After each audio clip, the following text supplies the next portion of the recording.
The Big House is used to hosting big crowds, but never for a hockey game, and never this big.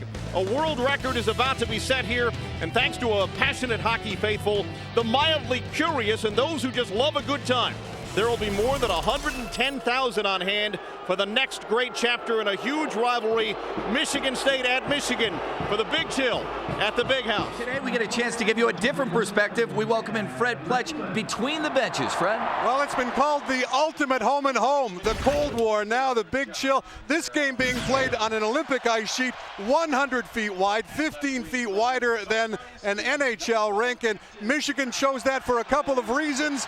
Because it takes up a lot more of the football field aesthetically, and Michigan thinks they got a pretty good skating team, as do the Spartans, who had success on an Olympic sheet at Mariucci Arena.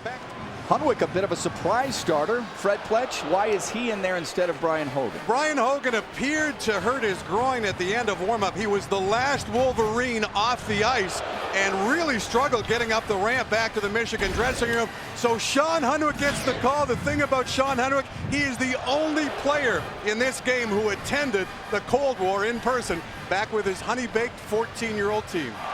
Welcome back to the Big Chill. Yesterday at practice, both teams said the ice was a little slushy around the boards. Craig Wada and his staff really worked hard overnight and during the day. Ice conditions near perfect. Watch when they rim the puck. It is a true rim.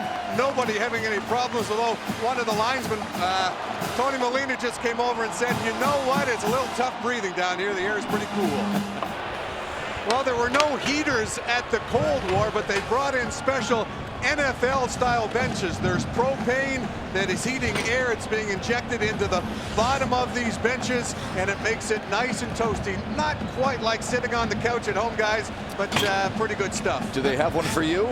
He doesn't need them. He's got batteries in his pants, I think. You know what? I'd go into hypothermia and hallucinate to stay here and watch this game. I'm with you.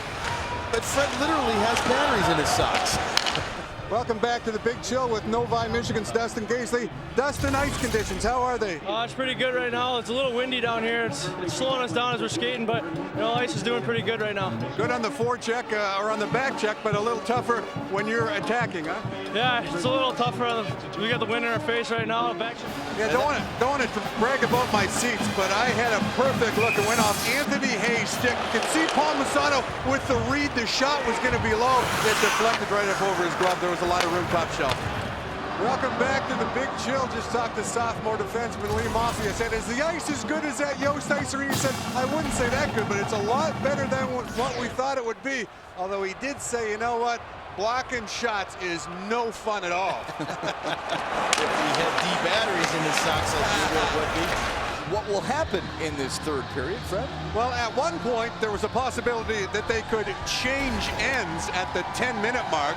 But right after the period, CCHA Director of Officials Steve Petrowski went to both coaches. They said, no, let's keep it as is. So it's going to be Michigan going from south to north for 20 minutes and Michigan State going the other way. I just talked to Red Behrens and he said, we're just going to try and finish this game as normal. And what a job by Sean Hunwick. Didn't know he was starting until about 2:55. Might have been a little letdown because he wasn't named starter earlier in the week.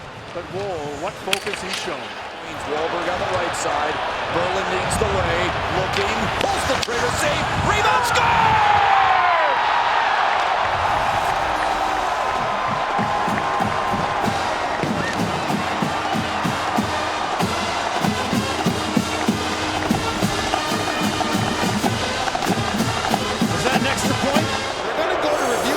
To me, it looks like it was a clean goal on that first look.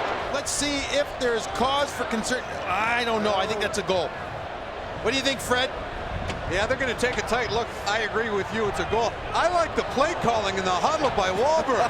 He waited for everyone to come to him and said, we're going for the field goal. Look at that. Oh, I think it's a great look right there, guys. It's crossbar height, but remember, it's not where the stick makes contact with the puck. If any part of the stick is above crossbar height, it's no goal. I'll be shocked if this isn't a goal. Says it all. Krug, rebound, hit the post, and he's got his first shutout of the year, second of his career. down to Fred Pledge. Fred? With Carl Hagelin, 2 goals, and tell me about this experience, Carl. Just an amazing experience. You know, we've been on the ice now since Monday, and you know, we had fun the first practice, then we started to get serious, and you know, everyone showed up today. You know,